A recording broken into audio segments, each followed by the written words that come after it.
Selamat malam, Shalom Bapak Ibu, saudara sekalian. Kembali kita berjumpa di online Bible Study. Malam ini kita akan membahas kitab Hagai. Jadi hanya satu kali pertemuan lagi, karena kitab Hagai ini hanya terdiri dari dua pasal, jadi cukup pendek. Ya, untuk itu mari kita tundukkan kepala lebih dahulu. Mari kita berdoa. Bapa kami yang di surga, kami selalu mengucap syukur dalam setiap kesempatan. Khususnya kalau Rabu malam kami ikut online Bible Study. Biarlah Tuhan sendiri yang berkati program ini agar mencelikan mata rohani setiap orang yang mendengarnya dan mengerti serta melakukannya. Terima kasih, mohon urapi mulut hambamu untuk menyampaikan kebenaran ini. Hanya di dalam nama Tuhan Yesus kami berdoa. Amin. Jadi malam ini kita memasuki kitab Hagai. Ya, perlu diketahui bahwa kita segera menyelesaikan perjanjian lama. Tinggal beberapa sesi lagi. Oke, kita lanjutkan dulu. Satu hal yang penting untuk diketahui, ya, di dalam Tanakh, Tanakh itu singkatan dari Torah, Taurat maksudnya, Neviim, Kitab Para Nabi, dan Ketuvim. Ketuvim itu tulisan-tulisan, ya. Dalam bahasa sederhana, Perjanjian Lama maksudnya. Jadi di dalam Perjanjian Lama ada 12 kitab dari Hosea sampai Maleakhi itu disebut dengan kitab nabi-nabi kecil. Bukan karena nabinya itu kecil atau pendek atau tidak penting, bukan itu. Ini karena tulisannya pendek-pendek, hanya beberapa pasal. Ada yang dua pasal, ada yang tiga pasal, dan sebagainya ya. Nah, sebenarnya dirancang sebagai satu kesatuan kitab yang disebut dengan The 12, 12 kitab. Nah, Hagai ini adalah kitab ke-10. Jadi makanya kalau Bapak Ibu ikutin sesi-sesi online Bible Study akhir-akhir ini, ceritanya hampir sama semua tuh. Cuma nabi-nabinya yang berbeda. Ya, jadi Hagai kitab yang ke-10. Sebenarnya satu kesatuan semuanya. Oke, kita lanjutkan. Ya, ini Bapak Ibu. Jadi dari Hosea, Yoel, Amos, Obadja, Yunus, Mika, Nahum, Habakuk, Zefanya, dan Hagai. Serta Zakaria dan Maleakhi. Jadi sebentar lagi kita akan sampai pada sesi berikutnya, itu kitab Zakaria dan Maleakhi. Dan kita menyelesaikan perjanjian lama. Untuk kita lanjutkan ke perjanjian baru tentunya ya. Oke, saya harap ini jelas. Ya, jadi begini Bapak Ibu Saudara. Di dalam perjanjian lama ada 17 kitab para nabi. Ya, ada 17 kitab para nabi itu. Yaitu dibagi dalam, sebentar saya warnain dulu ya. Ya, yaitu dibagi 5 kitab yang disebut nabi-nabi besar, yaitu Yesaya, Yeremia, Ratapan, Yehezkiel, dan Daniel. Kita sudah selesaikan ini di sesi-sesi yang lalu ya.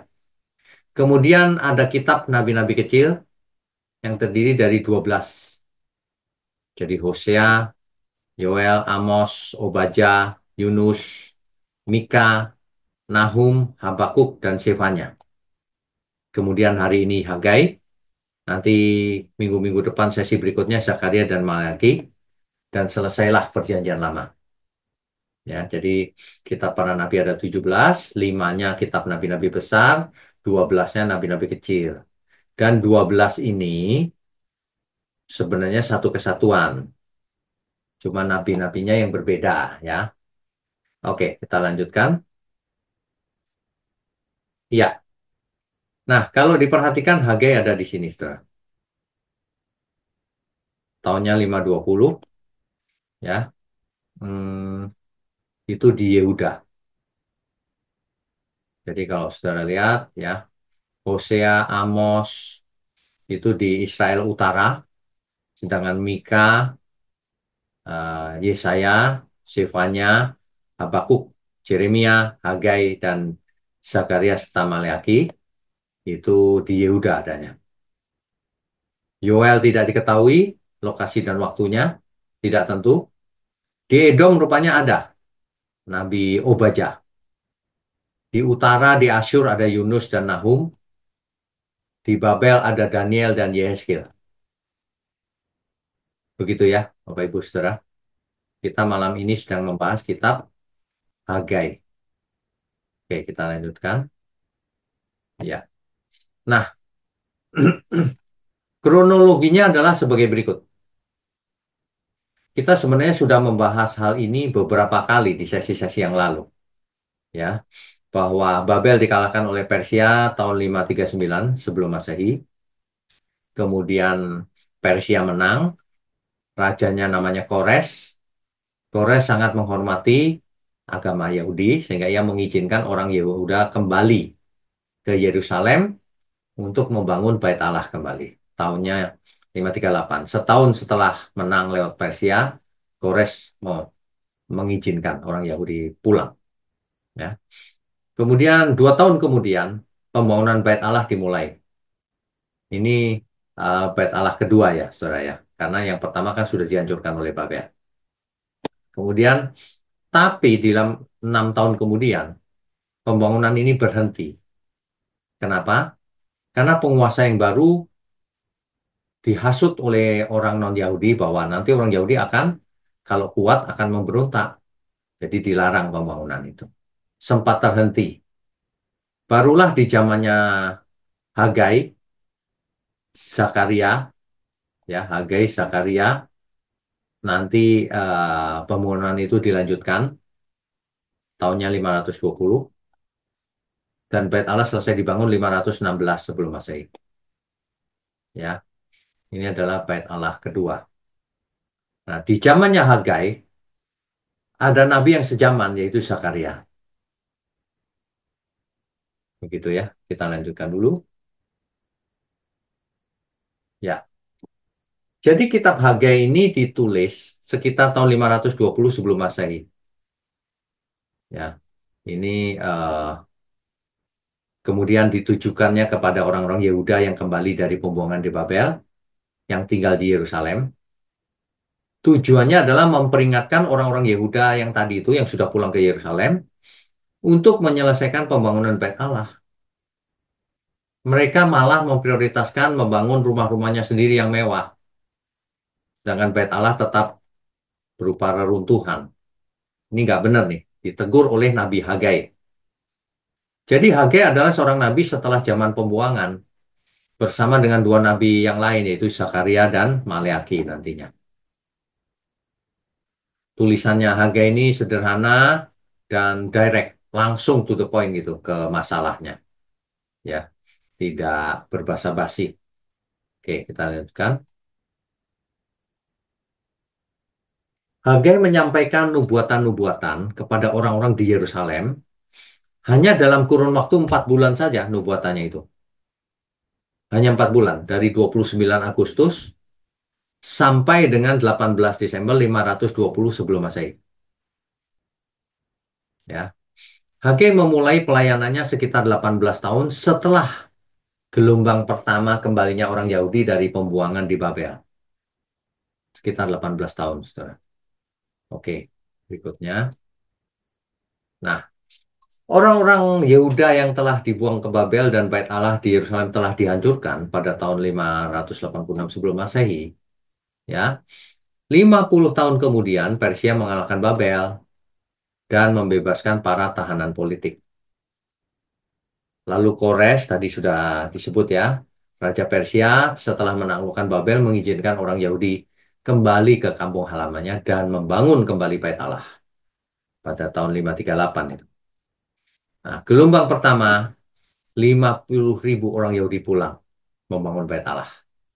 Itu gelombang pertama, ya. Mereka segera membangun kembali fondasi Bait Allah di Yerusalem, tetapi terhenti karena dilarang oleh penguasa baru. Nah, pembangunan ini sempat tertunda 18 tahun lamanya. Ya.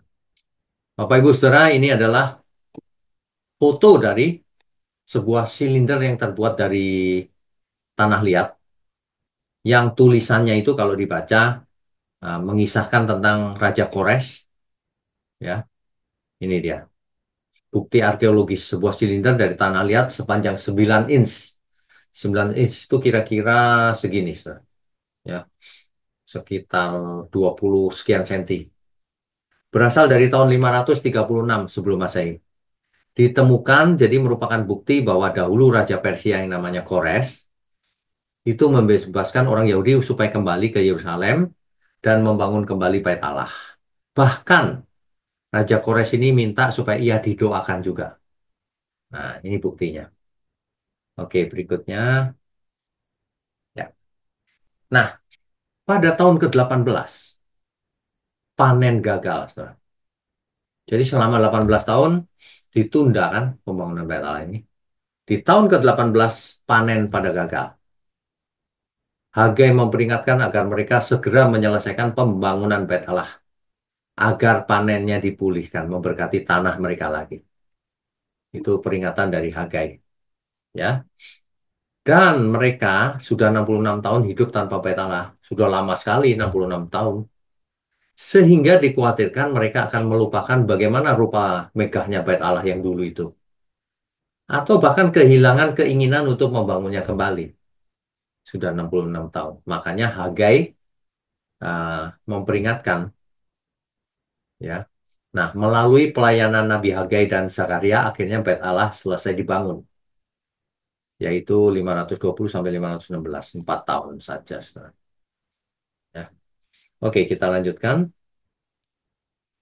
Jadi meskipun Hagai adalah salah satu kitab nubuat yang paling kecil, paling pendek di dalam Alkitab Perjanjian Lama. Namun kitab ini sangat penting dalam keseluruhan kisah Alkitab Perjanjian Lama. Penting, saudara, meskipun tulisannya pendek. Selama berabad-abad, di sesi-sesi yang lalu kan kita sudah bahas ya. Selama berabad-abad, para nabi telah memperingatkan Israel bahwa mereka telah melanggar perjanjian mereka dengan Tuhan. Dengan cara apa? Mereka menyembah berhala, hmm, dewa-dewa Kanaan, dan juga mereka berlaku tidak adil kepada sesamanya, kekerasan, suap di pengadilan, dan sebagainya. Ya, Tuhan akan mengirimkan kerajaan Babel untuk merebut Yerusalem, menghancurkan Bait Allah, dan mengangkut orang-orang ke pembuangan. Dan inilah yang terjadi pada tahun 587 sebelum Masehi. Bapak Ibu Saudara bisa baca di kisahnya kembali di eh, Dua Raja-Raja, ya, pasal 24 dan 25.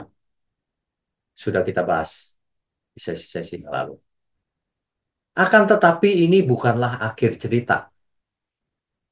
Para nabi selalu menyampaikan bahwa suatu hari nanti Tuhan akan membawa kembali sisa-sisa umat Israel yang telah diubahkan untuk tinggal di Yerusalem yang baru, di mana hadirat Tuhan akan tinggal di tengah-tengah mereka.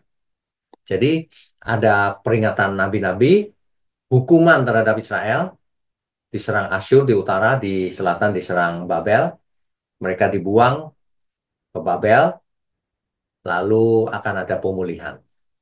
Polanya seperti itu, saudara, dalam seluruh kitab para nabi. Ya, oke, kita lanjutkan. Ya, jadi eh, kalau mau diringkas sedikit ya, diulang sedikit, di zamannya Hagai, kalau para nabi memperingatkan terus gitu, nah Hagai juga sama, cuma tahunnya Hagai 520. Jadi hampir 70 tahun setelah pembuangan Hagai menjadi nabi. Ya, Kekaisaran Babel baru-baru ini runtuh waktu Hagai menjadi nabi. Kekaisaran Babel sudah runtuh dan dunia sekarang diperintah oleh kerajaan Persia. Jadi Bapak Ibu Saudara harus ingat ketika Hagai jadi nabi, Babel sudah kalah dengan Persia. Sehingga Raja Kores mengizinkan kembalinya orang Israel tadi ke Yerusalem. Nah, di bawah kepemimpinan seorang imam besar yang bernama Yosua dan Zerubabel, keturunan dari garis Daud, seorang gubernur itu ya. Dan sekelompok orang buangan kembali dan mulai membangun kembali kota dan kehidupan mereka. Bapak Ibu Saudara bisa baca di kitab Ezra ayat pasal 1 sampai 6. Itu juga sudah kita bahas di sesi-sesi yang lalu. Bapak Ibu Saudara yang baru mengikuti online Bible Study bisa mengulang melalui dari kitab Kejadian karena itu penting. Jangan merasa ketinggalan atau apa. Tidak. Kitab Kejadian itu 50 sesi itu dasar dari semuanya. Ya, harus bisa. Anggap saja sedang kuliah teologi. Nah, kan ini sudah disajikan intinya, sudah gampang dicerna, ya. Jadi mereka mempunyai harapan yang besar akan pemulihan. Mereka boleh pulang, boleh membangun bait Allah, kan gitu ya. Tetapi dari pikiran Hagai itu berbeda. Mereka senang-senang, tapi sebenarnya ada yang dirisaukan oleh Hagai. Nah, dimulai dari pasal 1 ayat 1 sampai 15. Ya, kitab Hagai itu terdiri dari 4 bagian. Kalau bisa dibagi-bagi itu kira-kira 4 bagian. Yang merangkum pesan Hagai yang diberikan kepada orang-orang Yerusalem. Hagai menulis di pasal 1 menuduh orang-orang memiliki prioritas yang salah. Prioritas pertama ketika mereka diizinkan pulang ke Yerusalem adalah membangun bait Allah kembali. Tapi mereka malah membangun rumah mewahnya masing-masing. Jadi prioritasnya salah nih, ya. Nah, sementara bait Allah masih jadi reruntuhan, hampir 70 tahun sudah tetap reruntuhan. Nah, Hagai menyampaikan pesannya kepada Zerubabel, yaitu gubernur Yehuda Selatan, yaitu di Hagai 1 ayat 3 sampai 4. Apakah rumah-rumahmu sendiri benar-benar lebih penting daripada kesetiaanmu kepada Tuhan? Itu sama dengan pemberontakan terhadap perjanjian dengan para leluhur, saudara. Mereka nggak peduli dengan pembangunan bait Allah. Akibatnya Tuhan memberikan satu disiplin bahwa tanah di mana mereka bertani, bercocok tanam, tidak produktif. Panennya gagal. Juga ada kelaparan dan kekeringan. Makanya Nabi Hagai tampil memperingatkan mereka. Ya, oke berikutnya. Jadi orang-orang ini nggak tahu kenapa ya mengulang-ulang terus kebodohan leluhur mereka. Itulah sebabnya Hagai menggemakan daftar kutukan perjanjian dari zaman Musa, 1000 tahun yang lalu, yaitu gagal panen. Nanti dibaca ya di Ulangan 28 ayat 38. Kekurangan makan di Ulangan 8 ayat 10 dan kekurangan pakaian Ulangan 10 ayat 18. Nah, Zerubabel, Yosua dan sisa orang Israel akhirnya termotivasi karena diperingatkan oleh Nabi Hagai. Termotivasi untuk membangun kembali bait Allah. Hagai 1 ayat 14 sampai 15. Coba kita baca dulu ya. Hagai pasal 1 ayat 14 dan 15. Tuhan menggerakkan semangat Zerubabel bin Shealtiel, Bupati Yehuda, dan semangat Yosua bin Yosadak, imam besar, dan semangat selebihnya dari bangsa itu. Maka datanglah mereka, lalu melakukan pekerjaan pembangunan rumah Tuhan semesta alam Allah mereka. Pada hari yang ke-24 dalam bulan yang ke-6, pada tahun yang kedua zaman Raja Darius. Begitu, saudara. Ya, akhirnya Zerubabel, Yosua, dan orang-orang Israel mendengarkan teguran atau peringatan Hagai. Mereka melanjutkan pekerjaan akhirnya. Oke. Perlu diketahui bahwa bait Allah itu hanyalah simbol, saudara. Ya, Salomo mengerti hal ini. Dicatat di 2 Tawarik 2 ayat 5-6. Jadi jangan sampai kita mengkultuskan sebuah bangunan bait Allah itu, gedung itu, ya. Contohnya ini, Salomo yang pertama diizinkan Tuhan untuk membangun bait Allah, mengerti bahwa tidak ada bangunan apapun yang dapat memuat kemuliaan Tuhan. Iya dong. Bait Allah hanyalah simbol kehadiran Allah, yaitu tempat mempersembahkan korban bagi Tuhan. 2 Tawarik 7 ayat 12 itu. Kalau kita baca 2 Tawarik 2 ayat 5-6 ini, Salomo mengerti itu. Siapa yang mampu mendirikan suatu rumah bagi dia, sedangkan langit saja, bahkan langit yang mengatasi segala langit pun tidak dapat memuat dia. Jadi jangan kita berpikir Tuhan ada di dalam bait Allah cuma sebesar itu ya. Enggak, ya. Tuhan tidak tertampung oleh apapun, ya. Oke. Itu Salomo saja mengerti.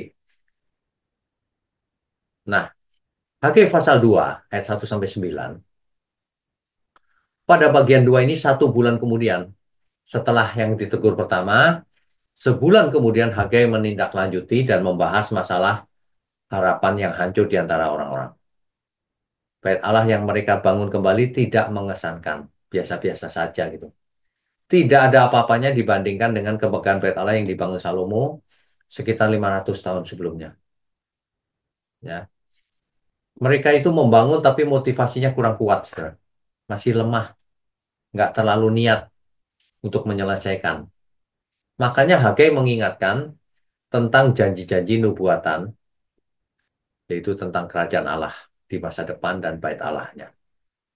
Ia mengutip Yesaya dan Mika bahwa Yerusalem baru akan menjadi tempat di mana Tuhan akan menebus dunia dan bahwa semua bangsa akan datang dan berpartisipasi dalam kerajaan Tuhan yang menghasilkan kedamaian bagi semua orang. Itu ada di Yesaya pasal 9, pasal 60 sampai pasal 62 dan Mika 4 sampai 5. Ya, oke. Nah, ini Saudara. Kalau kita bicara 1000 tahun sejarah Bait Allah, kan gambaran Bait Allah kira-kira seperti ini ya, Saudara. Ruang Maha Kudus ada di paling belakang sini. Ya, ini pelatarannya. Ini pintu gerbangnya Bait Allah. Oh, sorry, pelataran yang ini. Ya, nah, ini gerbang, pintu gerbang. Nah, ini adalah lukisan Bait Allah yang dahulu, Saudara. Nah, 1000 tahun sejarah Bait Allah itu gini. Nanti bisa dilihat sih. Tahun 967, Salomo memulai pembangunan Bait Allah yang pertama. Sebelum masa ini ya. Tahun 960, 7 tahun kemudian Bait Allah selesai dibangun oleh Salomo. Kemudian Bait Allah itu akhirnya rusak, Saudara. Ya. Di tahun 622 sebelum Masehi masih, Yosia memperbaiki Bait Allah. Tapi kemudian di tahun 586 Babel menghancurkan Bait Allah. Bait Allah pertama hancur. Nah, tahun 536 barulah fondasi pembangunan Bait Allah yang kedua. Yang tadi itu orang-orang Yehuda pulang ke Yerusalem meletakkan fondasi. Nah, itu tahunnya 536 sebelum Masehi. Ya. Sehingga di tahun 520 ketika Bait Allah itu tertunda, tidak dilanjutkan. Nah, tahun 520 Hagai menjadi nabi dan memperingatkan agar Bait Allah diselesaikan. Ya, akhirnya di September bangunan Bait Allah dilanjutkan. Kemudian 12 Maret 515 Bait Allah kedua selesai dibangun. Ya, nah kemudian tahun 20 sebelum Masehi Herodes mulai memperluas Bait Allah, diperluas. Di tahun 64 Masehi, jadi 80-an tahun renovasi selesai. Renovasi Bait Allah oleh Herodes selesai itu tahun 64. Tapi itu apa? Hanya hanya berlangsung sebentar, cuma sekitar 6 sampai 7 tahun. Roma menghancurkan Bait Allah, hancur lagi, Saudara. Habis, ya. Yang tertinggal hanyalah tembok barat. Nah, di lokasi yang sama hari ini kita bisa menemukan Dome of the Rock. Itu dibangun tahun 691 Masehi. Ini kubah emas ya. Oke, kita lanjutkan. Nah, ini Saudara. Ini yang namanya kubah emas, ya, dibangun oleh Muslim, ya. Sedangkan ini adalah tembok barat yang saat ini ada, ya. Ini adalah pemandangan hari ini, Saudara. Nah, di sini ada banyak sekali yang berdoa di tembok barat atau tembok ratapan. Ya, oke. Berikutnya, ya. Nah, di Hagai pasal 2 ayat 10 sampai 19, yaitu 2 bulan kemudian. Kalau tadi 1 bulan kemudian, ini 2 bulan kemudian. Hagai menindaklanjuti lagi sebuah panggilan untuk setia pada perjanjian. Ayo lanjutkan. Ia mengajak beberapa imam untuk berbincang tentang kemurnian ritual.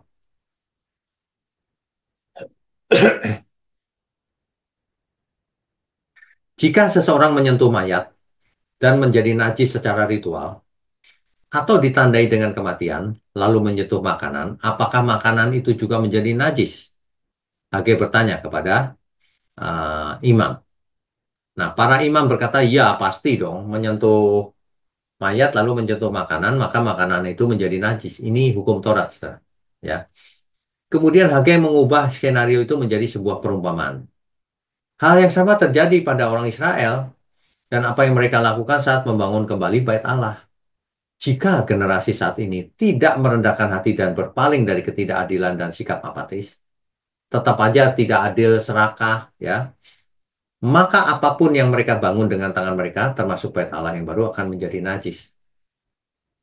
Ini ini panggilan supaya bangsa Israel hidup kudus, bertobat dari ketidakadilan, bertobat dari menyembah dewa lain, dari sikap apatisnya, ya, begitu. Oke, berikutnya, ya, dengan kata lain, hanya melalui pertobatan sejati dan kesetiaan pada perjanjian itu, upaya pembangunan mereka akan berhasil. Jadi hasilnya ada dalam tangan mereka sendiri, ya. Allah sedang menunggu umatnya untuk setia. Pilihan yang diberikan Hagai sangat mirip dengan tantangan yang diberikan Musa kepada generasi di padang gurun sebelum memasuki tanah itu, bahwa ketatan mereka akan membawa pada berkat dan keberhasilan, sedangkan ketidaksetiaan akan membawa kepada kehancuran. Oke, kita lanjutkan. Ya, jadi harapan masa depan itu tergantung dari pilihan yang kita ambil, ya. HG2 ayat 20 sampai 23. Kitab ini diakhiri dengan ringkasan Hagai tentang harapan masa depan di kerajaan Allah. Allah akan menjadikan Yerusalem baru sebagai pusat kerajaan internasionalnya yang mulia. Sama seperti dulu ia mengalahkan Fir'aun, Allah akan kembali menghadapi dan mengalahkan kejahatan di antara bangsa-bangsa. Dan memenuhi janjinya kepada Daud dengan mengangkat seorang raja dari garis keturunannya. Yang pada zaman Hagai diwakili oleh Zerubabel. Jadi Zerubabel ini di zamannya seperti seorang juru selamat gitu. Seperti, ya. Kitab ini ditutup dengan pilihan masa depan yang cerah yang masih menanti. Akankah generasi Hagai setia kepada Tuhan dan mengalami penggenapan janji-janjinya? Akankah Zerubabel setia dan menjadi Raja Mesias? Belum bisa dijawab di kitab ini, saudara. Belum bisa dijawab di kitab ini, ya. Nanti kita lanjutkan. Ya. Jadi untuk mendapatkan jawaban pertanyaan tadi, kita harus membaca kitab Zakaria dan Maleakhi. Kita lanjutkan di sesi berikutnya itu, baru terjawab semua, ya.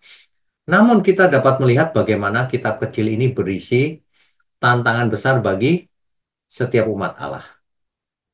Maksud Hagai adalah bahwa pilihan kita itu penting. Perhatikan, saya garis bawah ya, bahwa pilihan kita itu penting. Mau taat atau tidak kan kita yang milih. Bukan Tuhan yang menggerakkan tangan kita kan. Kita yang harus menggerakkan tangan kita. Dan kesetiaan kepada ketaatan itu merupakan bagian dari cara ia memilih untuk melaksanakan tujuannya di dunia ini. Ya. Realitas yang mengejutkan ini seharusnya memotivasi kerendahan hati dan tindakan dengan harapan akan datangnya kerajaan Allah. Itulah tantangan yang Hagai berikan kepada umatnya sendiri. Dan kepada kita semua hari ini. Setia atau tidak, pilihan di tangan kita. Ya, ini kita lanjutkan dulu. Satu lagi bukti dari Alkitab bahwa manusia memiliki kehendak bebas atau memiliki pilihan. Jadi, respon manusia akan menghasilkan hasil. Jadi, tidak boleh seseorang alasan ini sudah dari sononya, aku memang begini, nggak boleh. Respon itu adalah kehendak bebas. Dalam hal ini, eh, dalam hal ini nabi-nabi mengingatkan umat Israel, Yehuda atau Israel, bahwa mereka itu sudah menyimpang, melanggar perjanjian. Makanya bertobatlah. Jangan tidak adil, jangan keras terhadap sesama, jangan menyembah dewa lain. Ya, itu dosa besar itu. Nah, Hagai teriak-teriak, kalau kamu tidak bertobat, maka kamu tidak diberkati. Nah, artinya apa? Artinya umat Tuhan dituntut untuk memilih bertobat, mau taat atau tidak. Nah, tentu saja setiap orang meresponi sesuai niat hatinya, meresponi seperti apa. Kalau responnya taat, ya ada hasil. Kalau responnya tetap saja apatis, tidak mau melanjutkan pembangunan bait Allah, hasilnya juga beda. Artinya mereka akan mendapatkan hukuman dari Tuhan. Ya, nah begitu, saudara. Ini satu bukti lagi bahwa kita memiliki kehendak bebas. Masa depan tergantung pilihan yang kita ambil. Jadi sudah seharusnya kita setia pada perjanjian dengan Tuhan jika ingin hidup dalam berkat Tuhan, perkenanan Tuhan tentunya. Hidup ini bukan panggung sandiwara. Ingat baik-baik. Jadi bukan hidup ini sudah ditentukan Tuhan, nanti si A matinya tanggal sekian, nanti si B jahat, nanti si C percaya Tuhan. Enggak. Hidup ini pilihan, bukan panggung sandiwara. Ya. Pilihan kita sangat menentukan bagaimana kita hidup. Begitu ya, saudara ya. Oke. Ya.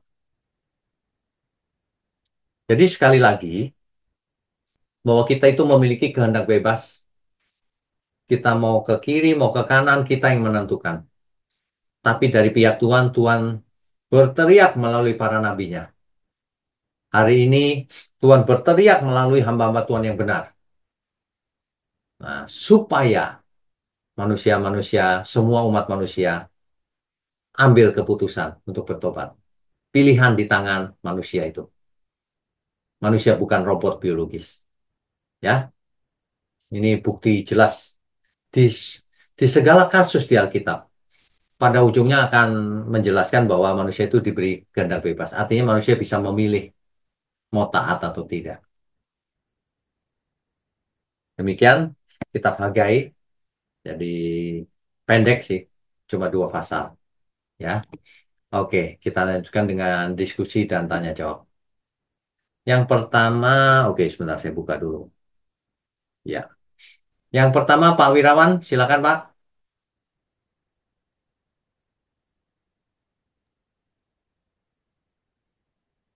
Ya, Ya, halo Mbak. Shalom. Kok bisa saya dulu ya? Padahal saya lambat nunggu-nunggu sampai terakhir baru saya raise hand. Gak apa-apa, silakan. Pak, pernah nggak Pak? Bapak kan sering ke Israel. Ya, Nah, bait Allah zamannya hmm, Salomo itu, ya, pernah nggak dikurskan kalau hari ini berapa gitu nilainya? Pernah, pernah diajarin sama rabi-rabi di sana nggak Mbak? nilai rupiahnya maksudnya. Rupiah atau dolar terserah. Ya, nilai uangnya kan maksudnya kan. Iya, Nggak pernah. nggak Nggak pernah pernah. ya. Tapi gini Pak, sebagai gambaran. Raja Salomo itu 1 tahun menerima upeti dari raja-raja sekitarnya, ratusan ton emas. Oh, Nah, di zamannya Salomo, perak itu tidak ada artinya, Pak. Jadi bisa dibayangkan oh. berapa itu nilainya, nggak tahu. Iya dia, iya iya Tuhan pernah bilang dia ada orang yang lebih kaya lagi dari Iya, Salomo betul. setelah ini. Ya, Wow, berarti dia orang yang terkaya di dunia dari dulu sampai selamanya mungkin, Mbak ya. dia orang yang paling dari dulu, terkaya, paling kuasa, paling ganteng, paling banyak istrinya juga. 1.000, Pak. Semuanya paling. Heboh. Eh, gitu, Pak. Aduh. Iya, Pak. Ini satu lagi, Pak. Dua lagi, Oke, Pak. boleh. Ya, mengenai tujuh natur, saya sangat mengucap syukur Pak Wiknya telah mengajarkan pada kita. Puji Tuhan. Itu saya ulangin, ulangin, ulangin, ulangin, ulangin. Sekarang jadi kayak semacam ya memori gitu, Pak. Seperti Pak kerangka Wik, berpikir. iya gitu, Pak. Jadi Pak Wiknya pernah kalau nggak salah, Anda bisa menilai pendeta khotbahnya gimana dalam 5 menit pertama. Ya, Ya benar, Pak. Itu tapi untung online, Pak ya. ya, Ada orang khotbah, pendeta terkenal, saya nggak perlu sebutkan namanya. ya, ya, Dia berbicara, saya mendapat penglihatan untuk tahun 2025. Wah, ya, keren. Ya, mau denger-denger aja gitu. ya, Kirimin sama saya. Keren ini, bagus ini. Oke. ya. Saya dengerin berapa menit, lalu dia mengutip ayat yang eh, gereja-gereja kemakmuran, aliran kemakmuran itu kutip, kekayaan bangsa-bangsa akan datang kepadamu. Langsung Ya, saya tutup, Pak. Udah, Pak. Saya tutup, Pak. ya, Nggak perlu didengerin. ya. Itu lu bukan buatan, itu lu buatan itu. Karena temanya dia akan tahun depan adalah tahun ekspansi internasional. Oh, Berarti ya. butuh duit kan, Mbak? Ya, ya. Udah kebaca ya, Pak? Udah. Jadi sangat sangat sangat sangat disayangkan kalau teman-teman tidak ngikutin. Sangat-sangat sudah terprogram gitu, Pak. Iya, iya, Nah, kalau benar. satu saat saya diundang, Pak, di sekolah teman anak saya, terus setiap bulan itu kayak ada persekutuan doa, Pak. Ya, Orang tua murid boleh ya, hadir. Bukan diwajibkan, boleh hadir. ya. Tapi saya lihat itu pendeta-pendetanya, ya mohon maaf ya Pak, rata-rata dari GBI. Dan saya tahu GBI ya alirannya gimana gitu. Misalnya, dari awal pertama saya tahu, wah ini nggak bener. Terus saya mesti ngapain Mbak? Diam aja, atau mainan handphone, atau keluar, atau gimana Mbak? Atau tetap, nah itu saya bingung Mbak. Kalau Oke, offline, online oke. bisa, Pak. Kalau offline gimana Mbak? Oke. Sebaiknya diam saja, ya, supaya kita tidak jadi perhatian juga tiba-tiba berdiri keluar kan nanti Iya. menyinggung juga. Kita diam saja, kita belajar dari kesalahan-kesalahan yang ditontonkan pada kita itu. Kok begitu ya, salah gitu. Nggak apa-apa. Kita jangan seperti itu tapi diam saja sebaiknya. Oh, Nah, diam aja ya Pak. ya, yang paling baik itu ya kecuali nggak tahan ya, eh, Ya, ini toilet rohnya sebentar. nggak tahan, Mbak. Sudah kayak sudah nggak damai sejahtera itu, Pak. Iya, iya, Terus yang terakhir, Pak Wik di hari Minggu pernah khotbah, saya quote ya Pak. Pak Wik kasih kesaksian yang saya kaget juga. Ada seorang bapak WA ke Pak Wiknya. Dia berkata, secara garis besarnya saya ingatnya, mulai hari ini saya nggak usah dikirimin oleh renungan apapun dari Pak Wiknya lagi. Tapi iya, Pak Wiknya bilang, balasnya, baik Pak, Tuhan memberkati. iya, Saya bingung Pak, ilmu dari mana itu Pak? iya, Lalu hari ini Pak Wiknya memberikan tas kalau nggak salah, iya, judulnya membalas bullying. iya. Baru saya rada mengerti. Hmm, Wah, Pak Wik ini benar-benar nggak cuman mengkhotbahkan, tapi juga melakukan. Jadi ya sama banyak Pak pendeta-pendeta yang hanya mengkhotbahkan, tapi prakteknya nol Pak. Tapi kalau Pak Wik mengkhotbahkan juga melakukan Pak. Itu saya salut Pak. ya Itu kita ilmunya dari berusaha. mana Pak? Ilmu tingkat dewa itu Pak. Ini ini bukan ilmu, Pak. Kita itu kita itu harus setiap saat merenungkan firman Tuhan, setiap saat merenungkan hidup ini untuk apa ya. Itu sebabnya saya kalau tengah malam kadang-kadang bangun langsung dapat inspirasi, Pak. Seolah-olah Tuhan bicara sama saya gitu. Waduh, dapat nih gitu. Nah, Wow. itu seringkali begitu. Jadi, apalagi kalau kita sedang bicara atau melakukan sesuatu, jangan dilupakan itu kebenaran. Kita harus konsisten. Sebab kalau nggak konsisten, melanggar natur kebenaran juga, Pak. Nggak koheren kan? Iya, betul, Cara betul. bicara dan perbuatan. Nah, itu pasti orang yang nggak benar tuh pasti. Intinya kan saya bilang bahwa Oke. pikiran kita bersih, hati kita bersih, ya udahlah orang nggak mau diapakan, ya Tuhan berkati Ya, gitu. rugi dia sendiri sih, Pak, bagi Ya, saya. betul. Ya Rugi itu yang dia sendiri. kadang-kadang membuat saya sedih itu. Ya kamu ya, yang rugi kamu sendiri, padahal saya emang nggak rugi, cuma saya Ya, ini saya sayang aja gitu. saya sangat menyayangkan, Pak. Aduh, kok Mm-mm. bisa gitu loh. Iya, Dikirimin gratis hal yang baik, kok nggak mau lagi gitu. Entah iya. kenapa saya nggak tahu juga. Ya itu, Pak. Orang Ya itu, orang tidak membayangkan ya, contohnya OBS ini ya. ya, Siapanya berapa lama saya buat slide tadi itu? Memangnya otomatis. Slide ini kan, aduh, sudah berapa tahun ini ya? 4 tahun loh, iya, setiap Rabu, baru jalan 4 ya. tahun. Dan slide saya udah banyak sekali, dan itu buat loh. Dari pagi, bikin sendiri ini itu. Kadang-kadang pakai AI, kadang-kadang ambil dari website, dan sebagainya. Nah, tapi orang nggak mau dengar ya. Kan bagaimana ya? Ya sudahlah, nggak apa-apa, Tuhan berkati, saya gituin aja. Ya, sangat disayangkan, padahal sangat-sangat membawa kepada kebenaran yang awal-awal itu, Pak. Ya Benar-benar. sekarang begini contohnya. 1000 tahun bait Allah. Itu tahun-tahun itu Yes. memangnya saya hafal kan, saya mesti cari datanya. Nah, Bapak Ibu kan tinggal lihat, catat aja atau difoto pakai handphone, krek gitu kan enak udah. Itu. Makanya harus tekun. Saya bilang nggak ada keberhasilan tanpa ketekunan tuh nggak ada. Setiap kita harus tekun, nanti hasilnya nyata. Contohnya ya, contohnya Pak Wirawan kan tekun ikut 7 NATO tuh. Nah, sekarang otomatis kerangka berpikirnya seperti itu. Loh, orang ini kok bohong ya? Udah pasti. Oh, kok nggak konsisten? Berarti salah pasti gitu. Ya, Ya, luar otomatis itu, biasa. Pak. Ya, Oke, terima kasih banyak, Pak Winyo, ya, untuk semua ya. bimbingannya, didikannya. Tuhan Tuhan berkati, memberkati, Pak. Tuhan berkati. Berikutnya, Bu Mariana, silakan Bu. Ya Pak, terima kasih. Pak, mau tanya yang Hagai 2 ayat 16 sama sampai 17. Itu maksudnya apa ya Pak? Itu sepertinya figuratif ya Pak? Yang Hagai 2. Oh ya, ini figuratif nih.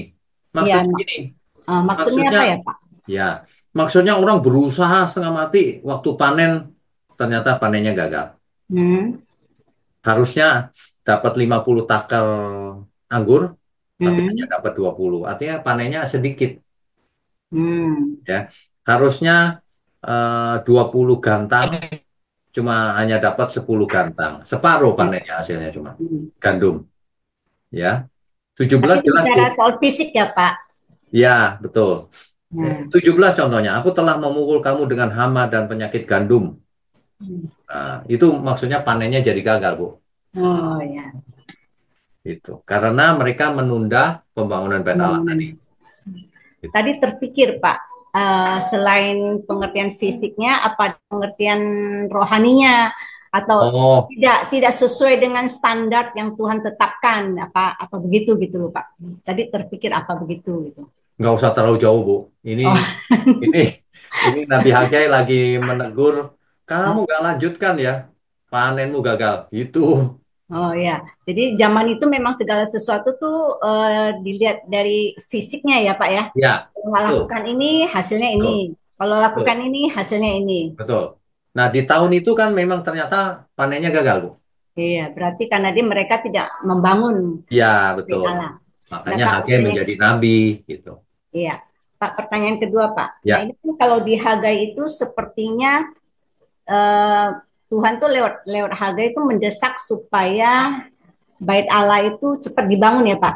ya, Nah, pertama karena untuk menghindari hal-hal yang seperti yang tidak diberkati itu.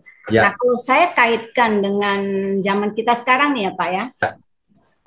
Apa itu bisa berarti bahwa ini masa-masa yang mendesak nih Pak ya. Bagaimana kita itu menjadi bait Allahnya Tuhan. Betul Benar nggak? sekali. Benar Itu nggak ya Pak? sekali. Jadi di zamannya sekarang bukan cuma bait Allah secara fisik, itu sudah nggak Iya, perlu. jadi bait Allah Tuhan. Jadi kitanya menjadi bait Allah gitu ya Pak. Tubuh kita ya, Ya. artinya hidup kita. Nah, Kita dibangun jadi bait Allah gitu. iya. Hidup Iya, kudus, gitu. iya Pak. Jadi kalau dulu fisiknya, kalau sekarang begitu mendesaknya nih ya Pak ya. Jadi Nah, kita tuh harus menjadi, ya, aplikasinya ke sana boleh. iya, iya, Tuhan maunya bait Allah itu dibangun gitu. Nah, sekarang bait iya, Allah adalah tubuh kita kan, kita sendiri. hidup kudus gitu. Iya, iya. Ya, Tapi nanti hasilnya bukan lagi bicara tentang materi yang kita dapatkan, tapi bukan. perubahan karakter,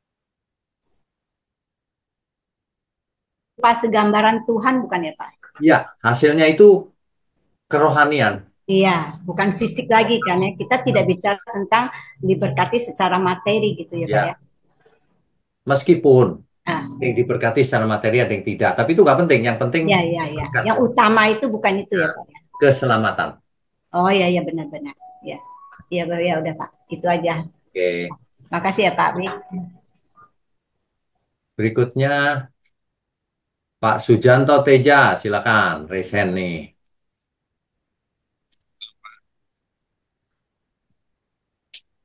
Ya, silakan. Kok nggak ada suaranya ya?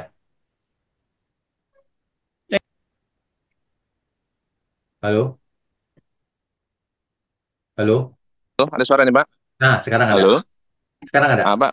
Sorry, Pak. Ini nggak bisa video karena lagi di jalan. Nggak apa-apa. Pak mau tanya. Ya, Kan di Tempo Barat itu, di Tempo Harapan, ya, saya pernah masuk, ada katanya masuk satu kayak terowongan gitu. ya. Katanya bangsa Israel itu lagi mau bangun eh, Bait Tuhan underground. Yang ketiga.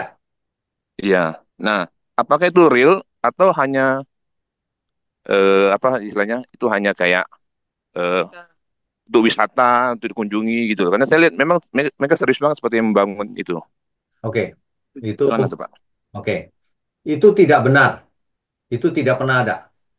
Terowongan yang ke bawah itu bukan untuk membangun. Terowongan yang ke bawah itu adalah fondasi yang asli dari Bait Allah. Masih ada.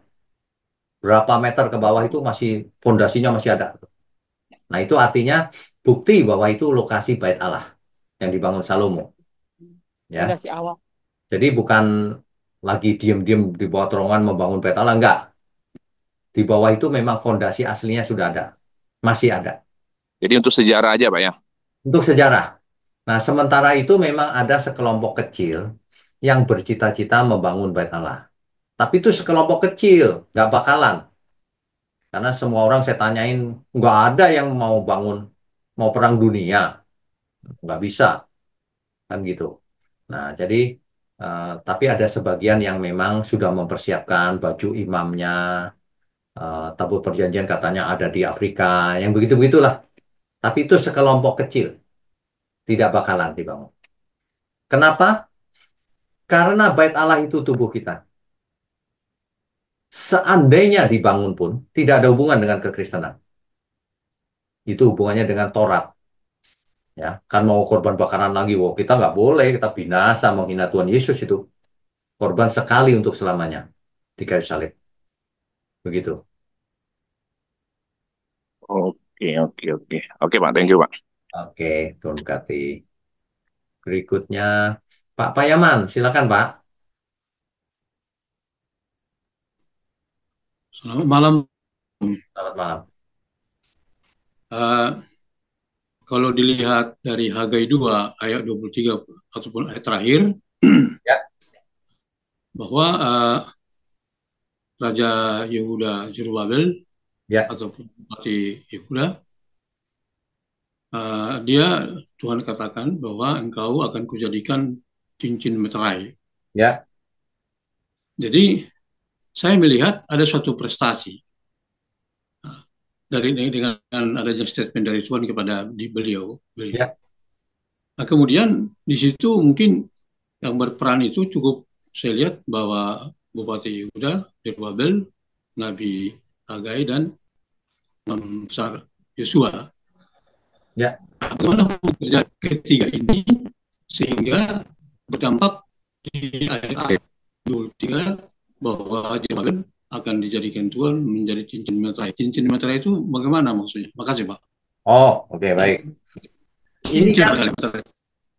ini kan pembangunan Bait Allah ini dilakukan satu tim besar tapi dalam pimpinan imam besar dan gubernur Yehuda. Jadi Zerubabel dan juga Yosua ya. Dua ini memang pemimpin, Pak. Jadi makanya diberikan begitu firman Tuhannya. Aku akan memanggil engkau, mengambil engkau, hai Zerubabel, hambaku. Demikianlah firman Tuhan dan akan menjadikan engkau seperti cincin materai. Seperti cincin materai. Ya, cincin materai itu kan untuk memeteraikan, Pak. Untuk memeteraikan. Dulu bentuknya cincin. Ya, sebab engkaulah yang kupilih. Demikianlah firman Tuhan semesta alam. Maksudnya akan memerankan peran penting. Dalam hal ini kalau kita lihat ya pembangunan bait Allah itu maksudnya gitu. Artinya cuma begitu, Pak. Jadi ada satu fokus pembangunan bait Allah lain bagaimana jalan terus gitu Pak ya intinya. Ya, ya, sampai selesai. Selesai ya. Ya, Baru satu lagi Pak. ya, silakan. Pada umumnya kalau orang ke Israel, pada umumnya orang Kristen yang mayoritas lah. Misalnya kalau di Tembok Barat itu, karena orang pergi taruh kening kepala di Tembok Barat, berdoa, begitu bahkan ada orang baca gitu. Nah, bagaimana kira-kira dengan kita yang Kristiani sebetulnya bukan kita agama Yahudi, kalau masuk atau lengketkan dahi Tembok Baratnya itu Pak, Baik, berdoa. baik. Jadi begini, Pak. Yang namanya doa itu tidak harus begini, tidak harus begitu. Jadi kalau kita berdoa di sana ya boleh-boleh saja, nggak dilarang, Pak. Kan kita berdoanya kepada Bapa di surga dalam nama Tuhan Yesus. Ya, Kan ya nggak Pak. salah juga. Kita mengenang dulu ini temboknya bait Allah ini. Nah, kita mengenang di itu. Bukan berdoa kepada batu loh, Pak. Berdoanya sama, cuman lokasinya di sana. Ya nggak apa-apa, Pak. Berdoa di Oh, mana saja boleh. Nggak masalah sih. jadi karena orang lain dahinya lengket ke dinding, kita ikuti, nggak apa-apa juga Pak ya. Nggak apa-apa juga. Kalau saya sih nggak mau ngikutin. Kalau orang teman-teman saya ngikutin, Pak, ya nggak apa-apa juga. Oh, ya, Nggak ya. Memang pengaruh. dalam Yesus Pak memang. Nggak pengaruh sih. Ya. Oh, ya. Ya, makasih Pak. Selamat Oke, shalom Pak. Don Kati. Berikutnya Ibu Elizabeth. Selamat malam Pak Winyo. Selamat malam. Silakan. Ada dua pertanyaan. Ya, Yang pertama itu eh, kita kan selalu mendengar ya kalau di Perjanjian Lama itu setiap nabi itu selalu dipanggil untuk mengumandangkan ketaatan kepada Tuhan, ya, ya kan? Dan ya, kebetulan kita baru belajar di Kitab Hagai, ketaatan itu akan membawa berkat dan keberhasilan. Kesetiaan akan membawa kepada kehancuran. ya, Nah, sedangkan kalau kita belajar perjanjian baru itu, kita selalu mendengar gitu, Pak, ikut Yesus itu nggak enak gitu. Ikut Yesus itu selalu banyak tantangan untuk menjadi benar itu sangat sulit dan itu sangat apa ya, butuh pengorbanan lah istilahnya. Nah, ya. bagaimana sikap kita itu untuk memandang dua hal yang sangat mencolok ini dari perjanjian baru ke perjanjian lama, Pak? Baik. Ya. Jadi kita hidup di perjanjian baru, di mana Tuhan Yesus sudah mati di kayu salib, sudah bangkit, dan sudah naik ke surga. Sebentar lagi akan turun kembali dari surga. Kan begitu ya? Artinya kita tidak Ya. boleh hidup menurut Taurat. Efesus 2 ayat 15. Dengan matinya ia di kayu salib sebagai manusia, maka ia telah membatalkan hukum Taurat dengan segala perintah dan ketentuannya. Bukan kebenarannya yang dibatalkan, kebenaran tetap Mm-mm. selamanya. Kasih juga tetap selamanya, tapi aturan Taurat dibatalkan semuanya. Artinya kita tidak boleh lagi berpikiran ala Taurat. Makanya di kitab Galatia dikatakan, jika seseorang masih mengharapkan kebenaran oleh hukum Taurat, ia lepas dari kasihnya Kristus. Gitu. Ya. Nah, jadi bagaimana? Hari ini Mm-mm. kita kalau mau benar itu, kita menderita. Menderita tidak disukai orang, harus menanggung beban, pikul salib. Itu memang begitu hari ini. Jadi kalau perjanjian lama berkatnya itu berkat fisik kebanyakan. Tapi sekarang ini kebanyakan berkatnya berkat rohani, keselamatan. Tuhan Oke. bisa berkati fisik juga, tapi itu kan fana sementara kan. Nah, tapi Hmm. berkat yang kekal itu jauh lebih penting. Kalau sekarang fokusnya adalah berkat yang kekal. Kalau yang fisik atau yang temporary atau yang sementara itu boleh ada, boleh tidak. Gitu. Oke, baik Pak. Jadi orientasinya beda. Yang kedua boleh? Boleh, silakan. Oke. Yang kedua ya Pak ya pertanyaan. Kalau di zaman Perjanjian Lama ini kan mendengar suara Tuhan itu kan eh, boleh dibilang mudah ya Pak ya karena Tuhan berbicara melalui nabi-nabinya gitu. Begitu juga mungkin di Perjanjian Baru kita melihat ada banyak rasul yang berbicara, eh, Tuhan berbicara melalui para rasul. Nah, kalau kita misalnya nih Pak, secara pribadi Ya, ingin mendengarkan suara Tuhan gitu kan, karena kan kita pasti fokusnya kepada Alkitab kan, itu udah pasti suara Tuhan. Kalau misalnya kita mau bener misalnya dalam keadaan, aduh aku ini lagi eh, sedih atau mungkin lagi punya masalah yang membutuhkan bimbingan Tuhan, apakah kayak seperti renungan harian yang kita baca atau mungkin Alkitab yang muncul di eh, media sosial kita tiba-tiba ada ayat Alkitab yang memberitahukan begini begini begini, apakah itu bisa menjadi eh, apa ya acuan kita atau tanda bahwa ini Tuhan lagi ngomong nih sama saya gitu. oke, Apakah baik. Ya, baik. Jadi yang namanya pesan dari Tuhan itu bisa disampaikan secara audible, kita dengar langsung. Tapi itu kita tidak bisa ngotot ya. Kalau Tuhan mau bicara kan kita dengar. Itu itu jarang ya. Di Alkitab kelihatannya sering, padahal jarang itu. Berapa tahun kemudian kan baru dengar lagi, berapa tahun kemudian baru dengar lagi, gitu. Contohnya betul? apa? Lama janji itu nggak dengar suara Tuhan dia. Akhirnya dengar lagi, Oke. kan begitu ya. Nah itu yang pertama, bisa mendengar secara audible. Bisa juga waktu kita baca firman Tuhan kita mendapatkan itu remanya itu. Nah itu dia, gitu. Atau bisa juga lewat Hmm, kejadian setiap hari melalui seseorang atau melalui kejadian. Nah, tapi oke, Pak. dibutuhkan kepekaan dari kitanya. Kalau kita nggak peka ya, kejadian itu lewat kita nggak ngerti artinya. Tapi kalau kita peka, kita bisa mengerti. Aku tahu Tuhan, maksudnya ini, gitu. Bahkan tanpa kejadian pun, Oke. tiba-tiba ada pencerahan gitu, ya aku ngerti Tuhan, gitu. Nah, makanya Hmm, sangat amat penting belajar Alkitab yang benar. Seperti online iya. Bible study ini contohnya. Penting sekali, kenapa? Karena Alkitab sendiri berkata, Injil itu kekuatan Allah yang menyelamatkan. Injil itu pedang roh Mm-mm. yang lebih tajam dari Mm-mm. pedang bermata dua. Oh, bayangkan. Tapi orang malas belajar Alkitab hari ini. Makanya saya Mm-mm. Mm-mm. ngotot mengadakan online Bible study ini karena itu dampaknya itu luar biasa kepada orang yang benar-benar mau belajar. Betul, Pak. Kemudian ada seminar 7 natur kebenaran. Supaya kita itu peka, tidak gampang dibohongin oleh si jahat gitu. Di dunia ini banyak pembohong, Bu. Hati-hati Iya, Pak. ya. Betul.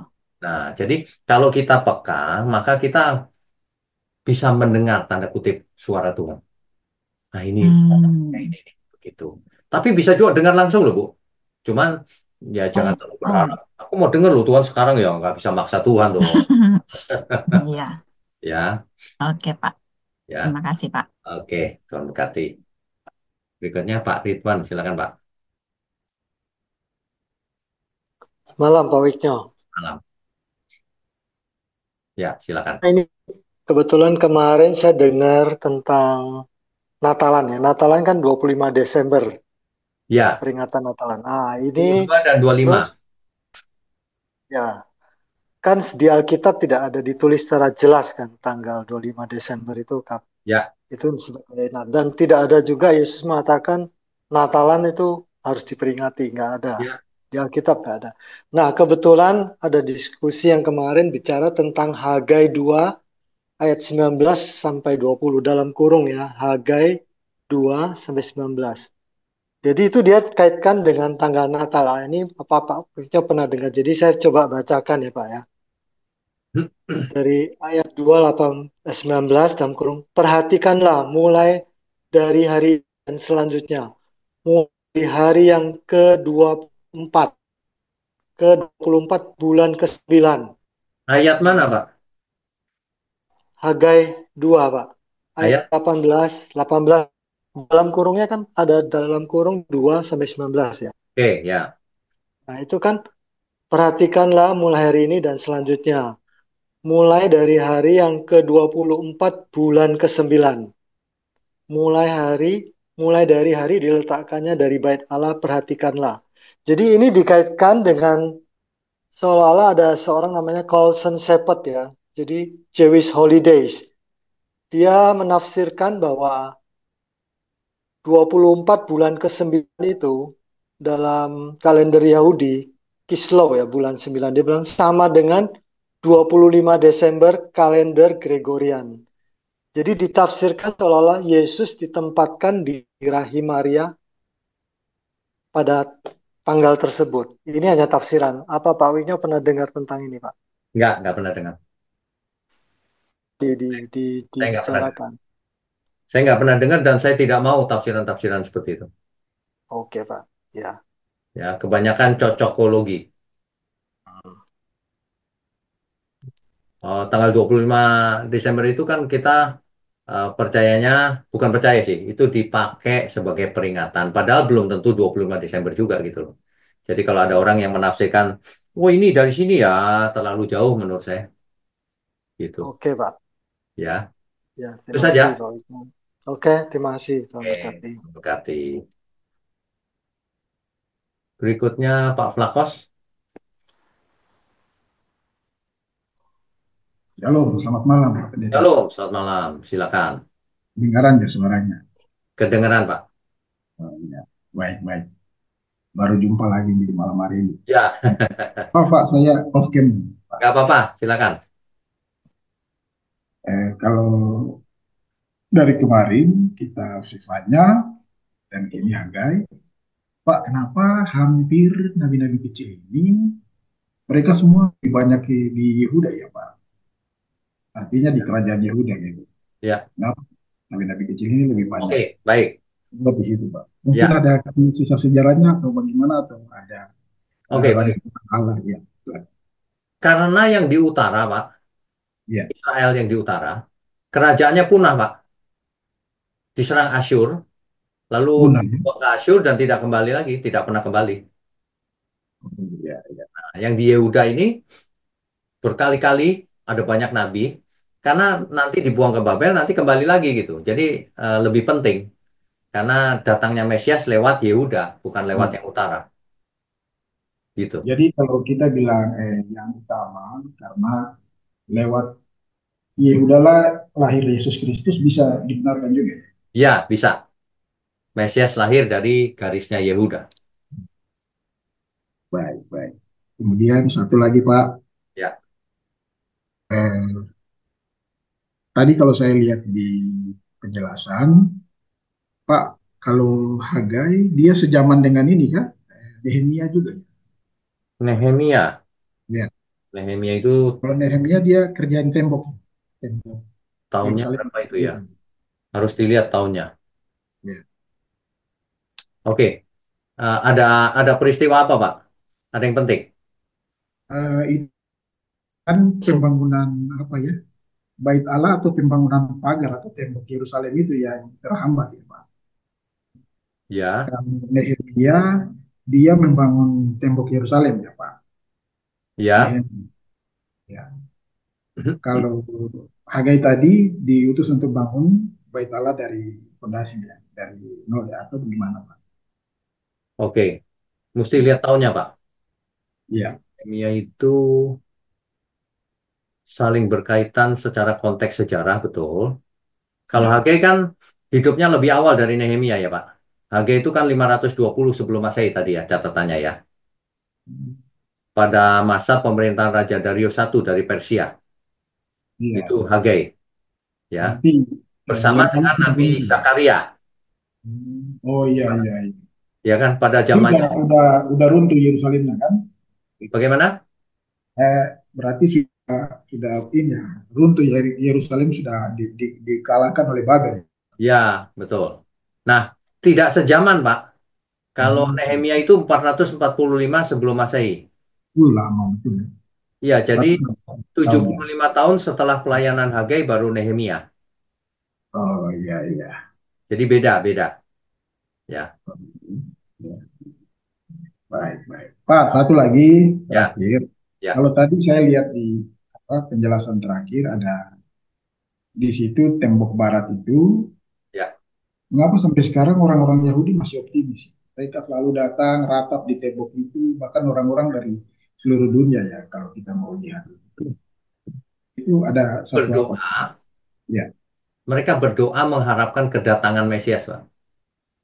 Oh, berarti kaum Yudaisme masih gini ya? Masih, masih. Jadi karena bait Allahnya tidak ada, Iya, kalau ada bait Allah kan mempersembahkan korban bakaran dan sebagainya tuh. iya. Karena bait Allahnya tidak ada diganti doa. Nah, doa di situ salah satunya. Jadi siang malam mereka meratap gitu doa di situ ya. Ada waktu-waktunya ya. Guru-guru besar itu Yahudi mereka. Ya. Terus juga hari-hari raya tertentu di situ Iya, dibacakan kitab Taurat. iya, iya. Iya. Itu sudah. Kalau dari semua penjelasan Pak dari kitab nabi-nabi, bukan nabi-nabi kecil saja, tapi nabi-nabi sebelumnya, nabi-nabi besar, ya itulah tadi Pak siklusnya seperti begitu. Ketika umat Tuhan membuat salah, tapi selalu saja ada pengharapan pengampunan. Ya, ya, Begitu besar kasih setia Allah. Nah, ya, benar. luar biasa. Tuh. Pak terakhir lagi ini, tapi agak sedikit keluar dari Ya. tema malam ini. Saya tuh penasaran dengan yang kemarin, dengar yang itu penjelasan di tas, ada Oh, terkait tentang roh, gitu Pak. terkait dengan Roh oke, Allah baik. yang Baik. kudus. Ya, baik. Apakah bisa disebut juga nyawa kita ini roh juga Pak? Nyawa manusia. eh Nyawa ini kan bahasa Indonesia ya, Pak ya. Oh, Agak sulit yang dimaksud nyawa itu yang mana sebenarnya? nyawa artinya nafas hidup ini juga ya Pak? Ya. Nah, kalau kita hidup, artinya harus ada tubuh, harus ada roh, harus ada jiwa, Iya. baru disebut tuh hidup kan. Kalau salah satu tidak ada, nggak hidup kita. Nah, makanya yang disebut nyawa ini yang kalau kalau enggak ya begini aja, nyawa itu adalah bagian yang bukan lahiriah. Oh, Jadi iya. ada tubuh lahiriah, ada tubuh non lahiriah, yaitu jiwa dan roh. Nah, kalau mau berkata nyawa itu ya jiwa dan roh jadi satu aja nyawa, udah gitu aja. Oh, luar biasa. Terima kasih Bapak Pendeta. Mungkin Oke, itu aja. Tuhan Ya. berkati. Tuhan berkati Pak. Selamat malam. Berikutnya Pak Yordan ya. Nanti terakhir Ibu Ruth ya nanti. Sekarang Pak Yordan dulu. Silakan Pak. Iya, selamat malam Pak. Selamat malam. Ya, ini mau perkenalkan diri tadi yang Pak Pelakus itu teman saya tuh Pak. Oh teman. Iya, Iya, sama-sama. Di Manokwari Pak. Di Oh iya Manokwari. sama-sama. Mari. Mari. Ya ya ya. Iya. Silakan Pak. Ini Pak, pertama-tama ini sampaikan terima kasih sama Pak Witno karena melalui program ini kami banyak memperoleh pengetahuan dan kesempatan untuk belajar tentang Alkitab Pak. Tuhan. Ya, jadi setelah mungkin saya lambat sekali untuk mengikuti ini baru beberapa bulan, tetapi yang online-nya itu saya sudah ikuti dan memang agak sulit ya Pak ya. Ya. Karena perjanjian lama, perjanjian baru ini kalau diinikan sangat susah. Ya, hari ini sepertinya bahwa kalau misalnya kita dalam kesusahan mau berdoa sama Tuhan macam malu-malu gitu atau sakit atau mengalami hal yang ini malu-malu karena dalam artian bahwa yang sesungguhnya itu kan yang sudah dijanjikan dan sudah diberikan Tuhan itu adalah kehidupan kekal sehingga ya artinya kalau sekarang dalam keadaan sakit terus kita bagaimana ya meminta Tuhan kah sama Tuhan atau Ngerti. ya, sekarang mungkin dalam kesusahan kah mengalami hidup minta berkat ya sama Tuhan. Ya. Nah itu menjadi beban juga loh. kok hari ini masih berdoa kesembuhan, berdoa minta berkat dan sebagainya. Bukankah itu hanya sementara saja? Yang utama itu nanti setelah langit baru dan bumi baru itu yang utama. Oke, Nah, mengerti, mengerti. iya Pak. Ya, Jadi gimana sih, bagaimana kalau mungkin kita sedikit beda dikit, tapi bagaimana kita mau memberikan pemahaman terhadap yang lain juga, karena di luar sana masih banyak orang yang istilahnya perumpamaan tentang hal ini, masih berharap tentang kesembuhan dan sebagainya, itu menjadi hal yang utama dan kebutuhan hidup. Ya, oke, mengerti kalau Pak, mengerti. iya, Jadi begini Pak, ya, eh, selagi kita hidup, selagi kita hidup ini, kalau kita mau melayani Tuhan, kan kita harus sehat juga. Jadi iya, jangan sampai ekstrimnya kiri kanan gitu. Jangan ekstrim kiri kanan. Ada yang ekstrimnya itu mengutamakan berkat materi, nggak salah juga. Tapi ekstrim kedua mengutamakan kekekalan, tapi hidupnya tidak bertanggung jawab, nggak boleh juga. Jadi kita harus jaga kesehatan, bekerja keras, dagang, bisnis atau apapun, tapi yang pintar. Berapapun hasilnya kita syukuri untuk menunjang hidup kita agar bisa jadi berkat juga. Nah, yang benar begitu. Yang penting kekekalan betul, tapi selagi kita hidup, kita tunjukkan bahwa kita bekerja keras, kita mau bertanggung jawab, kita hidup kudus. Jadi tetap belajar, kerja tetap, tapi fokusnya eh, kekekalan gitu. Kita tidak boleh seperti pertapa itu Pak yang nggak kerja, nggak apa, pokoknya kekekalan diam aja. Wah, bukan itu kekristenan. Kekristenan iya. melakukan kehendak Tuhan. Gitu. Benar Pak. Tapi kan kadang-kadang kalau misalnya apa yang kita mungkin harapkan dan tidak terjadi sesuai dengan itu kan, yang sampai itu nanti membawa kepada kekecewaan dan Iya, itu sebagainya. tidak Ya, boleh. Jadi, ya jadi itu. gini, Pak. Jadi begini, jangan sampai kita juga nggak berdoa untuk kesembuhan. Jadi kita Ya, gini, kalau ada yang sakit, ya kita berdoa juga, tapi dengan tulus saja, nggak usah maksa-maksa. Tuhan, pokoknya ya maksudnya begitu. nggak boleh begitu. Ya, Kalau kalau engkau berkenan, tolong sembuhkan. Gitu aja. Sama kalau iya. kita sakit juga gitu. Bapak di surga, kalau boleh sembuh. Kalau enggak juga nggak apa-apa gitu. Terserah Tuhan aja. Iya, karena tidak punya formula ya, Pak. Soalnya kan Ya, ada orang yang memang dapat berkat, ya dapat. Ada juga orang yang sudah berdoa tapi ya tidak dapat juga. nggak apa-apa. Anggap aja itu ujian kan. Iya. Apa Ya, mungkin satu lagi yang satu lagi pertanyaan ini. silakan. Ya. Ini kan nabi-nabi, ada nabi-nabi besar, ada juga nabi-nabi kecil gitu. Ya, Itu dari bulan apa atau mana? sorry Pak, tadi suaranya putus.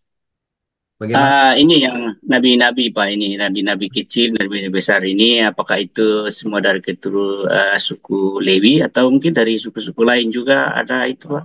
Oh, dari suku-suku lain Pak. Jadi eh, Iya. yang dari suku Lewi itu kan cuma imam. Oh imam, Itu oh, pun, itu pun tidak semuanya suku Lewi Pak akhirnya. Itu awalnya hmm. ya. Gitu. Oh, oh iya Pak, makanya kan kita mau tahu saya sampai nanti kita kira ini mungkin dari satu suku saja, karena kan dari awalnya itu begitu kan diberikan Ya, eh, tapi yang kita suku perlu ingat ya Lewi. Pak, yang perlu kita ingat, juru Iya. selamat atau Tuhan Yesus bukan dari suku Lewi, keimamannya, tapi Oh iya, Imam Melkisedek, oh Melkisedek ya. ya, keimaman Melkisedek, ya, Oh, iya. itu Ya, aja mungkin Pak. itu. Ya, Oke, itu aja Pak. Nanti kita ya, berusaha untuk ikut terus ini. Pak ya, Wisnu, terima kasih semangat ya, atas ini. Ya, semangat, ya, Tuhan berkati, makasih Pak. Ya. berkati. Oke, Ibu Ruth, silakan Bu. Ya Pak, izin off cam ya Pak. Ya, silakan. Pak, eh, saya pengen tahu ya Pak, ketika Bapak waktu dapat mimpi itu, kan Bapak bisa mengartikan. Saya kemarin-kemarin kan dapat mimpi, eh, ada perasaan saya seperti apa artinya gitu ya. Jadi saya belum belum ketemu. Saya pengen tahu gimana Pak caranya supaya saya bisa mengartikan mimpi. Karena sebelum-sebelumnya tahun-tahun lalu juga saya pernah dapat tanda dalam bentuk mimpi dapat, tapi saya nggak ketemu gitu. Baru sebulan 2 bulannya baru bahwa saya sudah dikasih tahu sama Tuhan ini loh, cuman kamu nggak ngerti dan saya rugi besar gitu dan baru kejadiannya ini baru saya tahu. Nah kemarin ini saya dapat mimpi lagi tapi saya nggak ngerti apa ya, bagaimana caranya Pak kalau Ya, istilahnya kalau hitungan tuh gimana cara jalannya atau gimana tanda-tandanya untuk supaya atau gimana cara kita mengerti tentang mengartikan mimpi itu, ya, apa yang harus saya lakukan gitu loh Pak, itu ya. aja. Ya.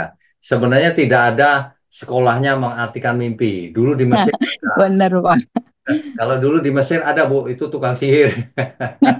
Kalau hari ini nggak ada sekolahnya dan nggak ada caranya. Yang penting gini, Bu. Yang penting kita harus memiliki kepekaan. Kepekaan akan kehendak Allah.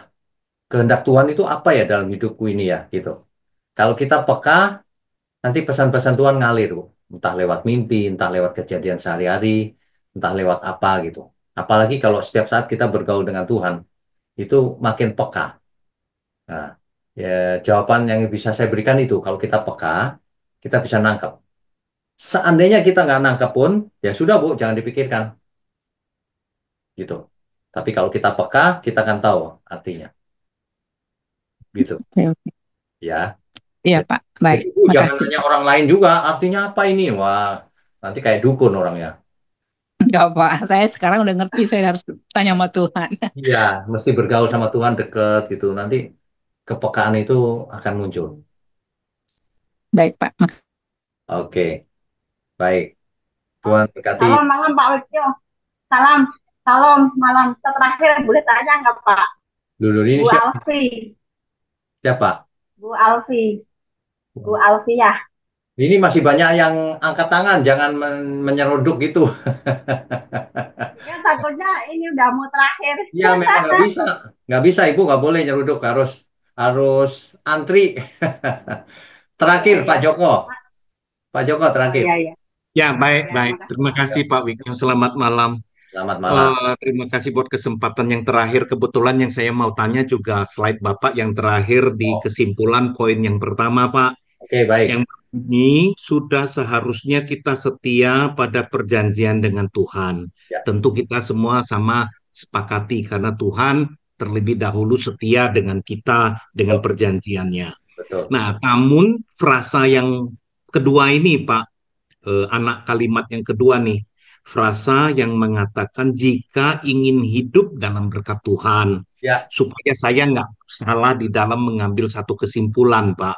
ya, Yang pertama adalah bahwa frasa ini jika ingin hidup dalam berkat Tuhan, tentu bukan untuk sebagai iming-iming atau memberikan kita dasar untuk hidup setia tentunya bukan ya Pak ya. ya. Nah, terus Bukan. yang kedua, ya kan pertanyaan saya, berkat Tuhan tuh. Berkat Tuhan di sini apakah selalu yang kita bisa persepsikan sebagai sesuatu yang selalu baik? Dan jikalau penderitaan yang kita alami atau pencobaan yang kita hadapi, apakah itu menjadi juga berkat Tuhan? Nah, Ya. demikian Pak Wigno, tolong Oke, baik. dibantu. Terima Baik. kasih Pak. Ini pertanyaan bagus sekali. Saya akan jawab pertanyaan satu dan dua sekaligus. Yang pertama, kalau kita bicara berkat, itu banyak orang mengartikan berkat itu berkat materi, kaya, sembuh. Bukan itu. Berkat Tuhan yang benar itu, dalam teks Asia kita dipakai kata berakah. Berakah itu sesuatu yang membuat kita hidup di dalam Tuhan. Jadi, seandainya orang harus menderita tapi selamat, itu berkat. Jadi, kalau orang dapat kekayaan malah binasa, itu kutuk. Orang dibuat bangkrut tapi malah deket Tuhan, tadinya sombong, itu berkat. Sesuatu yang menyelamatkan, itu berkat. Makanya kita harus hidup dalam berkat Tuhan. Berkat Tuhan itu perkenanan Tuhan. Berkat Tuhan, selamat di dalam Tuhan. Itu artinya. Jadi jangan diartikan supaya kita kaya. Oh, bukan itu. Terus itu motivasi yang masih benar loh, Pak. Aku mau hidup benar di hadapan Tuhan. Mau selamat. Nah, itu benar itu. Jadi motivasinya apa? Aku mau dekat Tuhan. Mau berkenan bagi Tuhan. Nah, itu benar. Nah, makanya frase berkat itu memang harus dijelaskan sih. Untung Bapak nanya. Kalau enggak, ntar orang pikir, loh, supaya kaya. Aduh, gitu. Ya, oke. Begitu ya Pak Joko ya. Baik. Ya, baik Pak. Terima kasih Pak Wisnyo. Selamat malam. Tuhan berkati. Selamat malam. Baik, jamnya sudah 8:30. Nanti pertanyaan Enggak, salam Bapak. sesi Itu boleh sedikit aja Bapak. ada apa? Kayaknya penting banget nih. Iya nih. Ada Saya apa? mau tanya tadi, mau tanya Pak. Salam malam Pak Wisyo. Ya. Salam. Tadi kan saya dengar Bapak mengenai nasib sama takdir ya. Ya. Kalau nasib itu kan berdasarkan kita sendiri rajin atau enggak. Pokoknya kita ingin kaya, harus bekerja rajin. Kalau kita diam aja kan tetap kita nggak ada hasilnya. Yang saya pertanyakan itu takdir.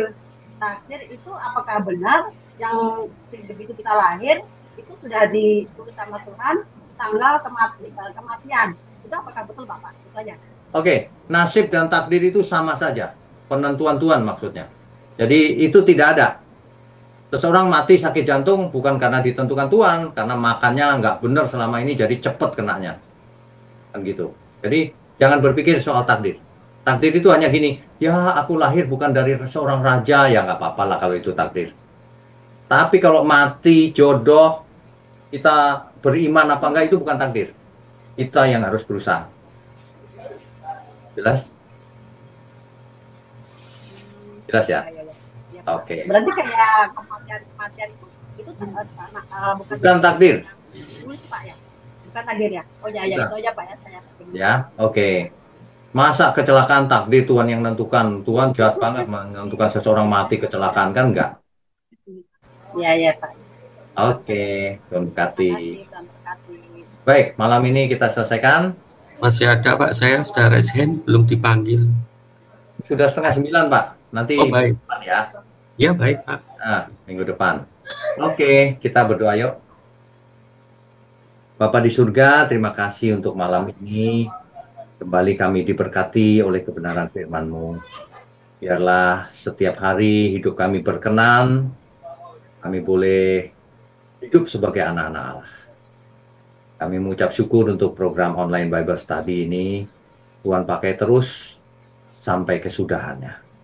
Terima kasih Bapa. Hanya dalam nama Tuhan Yesus kami berdoa dan mengucap syukur. Haleluya. Amin.